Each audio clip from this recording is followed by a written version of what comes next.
कि 25 तारीख को जो चुनाव होने जा रहा है वो निर्णायक चुनाव, ये चुनाव इस देश के आने वाले 5 साल की तकदीर को तय करेगा। 10 साल से जो सरकार दिल्ली में है वो भी जनता के वोट से चुनकर गई, लेकिन इन 10 सालों में जो वादे कर हमसे वोट लिए थे, महंगाई का, बेरोजगारी का, काले धन का, भ्रष्टाचार का, हर मोर्चे पर ये सरकार फेल है। और आज हमारे पास एक मौका मिला है हम लोगों को आईना दिखाने का। जमहूरियत में, लोकतंत्र में सबसे बड़ी ताकत वोट की है। हम और आप एक एक वोट के मालिक हैं। ये भारत रत्न भीमराव अम्बेडकर साहब का जो संविधान है, उस संविधान की खूबसूरती है, हमको बराबर का मालिक बनाया है। कोई कितना बड़ा अरबपति खरबपति हो और कोई रिक्शा खींचने वाला हो, रेडी चलाने वाला हो, उसकी भी एक वोट है। इस वोट की कीमत को समझना है। जिन लोगों ने वोट हम लोगों से लिया, आज सरकार हरियाणा में बीजेपी की है, केंद्र में बीजेपी की है, 10 साल से दोनों सरकारें भाजपा की है। और क्या कानून बनाए? हमारी सरकार के मनमोहन सिंह जी प्रधानमंत्री थे, उस सरकार का मैं मंत्री था, हमने कानून बनाया, रोजगार का कानून बनाया। गांव में नरेगा के काम चलते हैं। पूरी दुनिया में ऐसा कोई मुल्क नहीं है जहां रोजगार का कानून, ये कोई योजना नहीं है, ये प्रोग्राम नहीं है, ये कानून बनाया है सोनिया गांधी, मनमोहन सिंह जी ने, कि देश में प्रत्येक ग्रामीण क्षेत्र में हर परिवार के एक व्यक्ति को 100 दिन की रोजगार का अधिकार दिया, कानून बनाया। और आज जिनको 200-250 दिहाड़ी मिलती है, कांग्रेस पार्टी ने घोषणा करी है हमारे घोषणा पत्र में कि नरेगा में प्रतिदिन कम से कम 400 रुपए की दिहाड़ी गांव वालों को मिलेगी। और मेहनत कौन करता है? इस धूप में नरेगा में काम कौन करता है?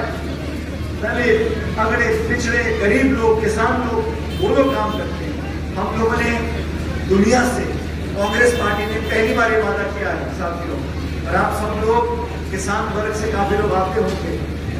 इस देश में 3 काले कानून बनाए मोदी सरकार ने, और मुझे दुख है कहते हुए, एक खट्टर साहब की सरकार की हरियाणा में, जब किसी ने आंदोलन किया उस पर लाठियां चलाई, जब किसी ने आंदोलन किया उसको जेल में डाला, सैकड़ों किसान शहीद हो गए। और काले कानून को वापस कराने के चक्कर में 1.5 साल के बाद सरकार ने तीनों कानून वापस ले लिए। अरे आपने कानून बनाए क्यों थे? आप मंडियों को बंद करना क्यों चाहते थे? आपने हिंदुस्तान के सारे हवाई अड्डे, रेलवे लाइन, खान, बिजली घर, पोरबंदर सारे निजी हाथों में दे दिए। और मंडियों को अनाज की जो बिक्री होती है, खरीद होती है, आप 2-4 लोगों को देना चाहते हो। आप सरकार की मंडियां बंद करना चाहते थे। हम लोगों ने वादा किया है, कांग्रेस की सरकार बनेगी तो पहली बार देश में समर्थन मूल्य पर कानून बनेगा, ताकि जो बिचौलिए हैं, कालाबाजारी करने वाले लोग हैं, इनकी दुकान बंद करनी पड़ेगी। किसान मेहनत करता है, खाद, बीज, बिजली, पानी, डीजल, तेल, मेहनत सब लगा के अनाज पैदा करता है, और अनाज को पौने दाम में खरीद के बिचौलिए महंगा बेचते हैं। कांग्रेस ने वादा किया है, हमारी सरकार बनेगी तो एमएसपी पर, समर्थन मूल्य पर हम कानून बनाएंगे। जो गैस का सिलेंडर 2014 में 400 रुपए का था, आज 1100 रुपए का बिक रहा है। पेट्रोल डीजल 100 रुपए लीटर हो गया। देश में पहली बार पेट्रोल डीजल देसी घी से महंगा हो गया। इस महंगाई का मुकाबला करने के लिए हमने कहा, गरीब परिवार को ₹1,00,000 प्रति वर्ष, 8,333 रुपए प्रति माह उसके खाते में जमा कराएंगे। बीजेपी के लोगों को बहुत दुख हुआ, उन्होंने कहा कांग्रेस पार्टी का घोषणा पत्र, आप गरीबों को पैसे कैसे दे सकते हो? अरे हमने कहा, जब आप चंद लोगों को करोड़पति बना सकते हो, हम करोड़ों लोगों को लखपति बना सकते हैं। जो गांव में खेती करते हैं, जो बच्चे पालने के लिए उधार पैसे लेने पड़ते हैं, उनकी कौन मदद करेगा? लेकिन मुझे आश्चर्य होता है साथियों, 10 साल से बीजेपी की सरकार केंद्र में। मैं आप लोगों से पूछना चाहता हूँ, कांग्रेस पार्टी का मैनिफेस्टो आप जानते हो, हमें बता दें। बीजेपी के मैनिफेस्टो में क्या लिखा है? किसी को पता नहीं है। बीजेपी के घोषणा पत्र में क्या है? किसी को मालूम नहीं। आप पूछो महंगाई क्यों बढ़ गई, बेरोजगारी क्यों हो रही है, तो भाजपा का जवाब आता है, हिंदुस्तान पाकिस्तान, हिंदू मुसलमान, मंदिर मस्जिद। और अब क्या भाषण दे रहे हैं कि कांग्रेस की सरकार बन गई तो आपके मंगलसूत्र छीन लेंगे। मुझे बड़ी हंसी आती है, इतने जिम्मेदार पदों पर बैठे लोग कहते हैं अगर तुम्हारे गांव में घेर में 2 भैंसें बन रही है तो एक भैंस छीन लेंगे। लोगों को डरा रहे हैं, झूठ फैला रहे हैं। हम लोगों ने इतना कहा कि आपकी 10 साल से सरकार है, प्रदेश में सरकार आपकी है, केंद्र में सरकार आपकी है। और मैं पूरे प्रदेश में घूमा, पूरे देश में घूमा हूँ। कल मैं उड़ीसा में था, वहां के लोग मन बना चुके हैं कि सरकार तो कांग्रेस पार्टी की बनेगी। और एक ऐसी सरकार है साथियों, अरे गैर कांग्रेस सरकार पहले भी देश में रही है, लेकिन चलते चुनाव में कांग्रेस पार्टी के बैंक के खाते सीज कर दो, 2 मुख्यमंत्रियों को जेल में डाल दो, 147 सांसदों को एक दिन में निलंबित कर दो और फिर कानून पास करा रहे हैं। जो संस्थाएं देश में हैं उनको कमजोर किया जा रहा है। निर्वाचन आयोग है, न्यायपालिका है, मीडिया है। 75 साल से अलग अलग सरकारों ने इन संस्थाओं को पोषित किया, तो मजबूत बनाया। आज आपने देखा चंडीगढ़ में चुनाव था महापौर का, उस चुनाव में निर्वाचन अधिकारी खुद बैठ के वोटों को खराब कर रहा है। तो कैमरे में पकड़ा गया, तो सुप्रीम कोर्ट ने फिर दस्तक लेकर न्याय वहां पर कराया।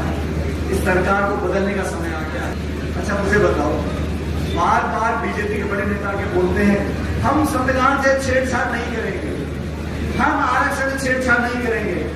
मैं पूछना चाहता हूं, आपको बार बार खंडन करने की नौबत क्यों पड़ी?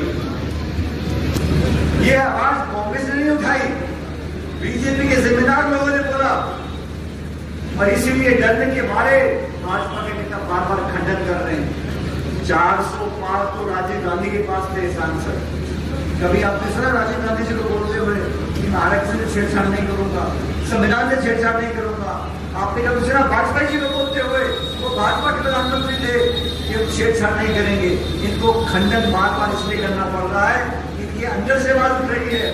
इनकी सोच और मानसिकता ये है कि पूरा कब्जा सत्ता में अपने आप कर लें, पूरा दुरुपयोग हो रहा है। सीबीआई का, ईडी का, enforcement directorate, income tax, police प्रशासन सब और क्या भाषण देते हैं। कांग्रेस मुक्त बनाना चाहते हैं, विपक्ष मुक्त बनाना चाहते हैं। अरे इस देश में लोकतंत्र जिंदा है क्योंकि यहाँ लोकतंत्र की जड़ें बहुत मजबूत हैं। मैं आप लोगों को बताना चाहता हूँ साथियों, हम लोग वोट डालते हैं, वोट डालने से लोकतंत्र नहीं बनता। वोट तो रूस में भी पढ़ते हैं, वोट तो पाकिस्तान में पढ़ते हैं, वोट तो बांग्लादेश में पढ़ते हैं। कोई कहता है कि वहां पे लोकतंत्र बहुत मजबूत है। इस देश में लोकतंत्र मजबूत क्यों है? क्योंकि यहाँ की संस्थाएं मजबूत हैं। यहाँ पर सरकारें बदलने के बावजूद भी हमारी न्यायपालिका, हमारा निर्वाचन आयोग हमेशा मजबूत रहा। और ये मेरे सारे किसान भाइयों, मेरों, मैं आप सब बुजुर्गों से निवेदन करना चाहता हूँ, ये लोकसभा का चुनाव पूरी दुनिया की नजर है और हरियाणा में तो एक तरफा लहर कांग्रेस पार्टी की है। मैं गाड़ी में पूछ रहा था, मैंने भाई चंडा जी बहुत समय के बाद चुनाव लड़ रही है यहाँ पे, सिलसिले में क्या होगा? तो गाड़ी मेरे साथियों ने बताया साहब यहाँ तो कोई मतलब ही नहीं है, पूरा साफ हो गया। एक तरफा 36 कौम कांग्रेस पार्टी के साथ खड़ी हुई है और अलग अलग प्रत्याशी चुनाव लड़ रहे हैं। भारतीय जनता पार्टी गांव में लोग घुसने नहीं दे रहे, महंगाई बढ़ा दी, बेरोजगारी बढ़ा दी और ऊपर से किसानों पे लाठी गोली चलाई आपने।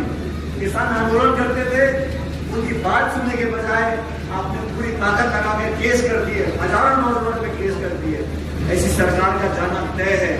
और घमंड इतना है, अहंकार इतना है, 300 पार, 400 पार, 500 पार। अरे भाई तुम सभी पार कराओ, वोट क्यों बढ़वा रहे हो? लेकिन वोट जनता वोट की मालिक है। हमारी माताएं बहनें, मैं आज सारे काम छोड़कर आपके क्षेत्र में आपसे निवेदन करने आया हूँ। चंडल जी का जो चुनाव है, ये चुनाव आप लोगों को लड़ना है। दोनों सरकारें, डबल इंजन की सरकार है। पूरी ताकत, पूरे संसाधन, पूरा प्रशासन सब कुछ फेंक देंगे सीट जीतने के लिए।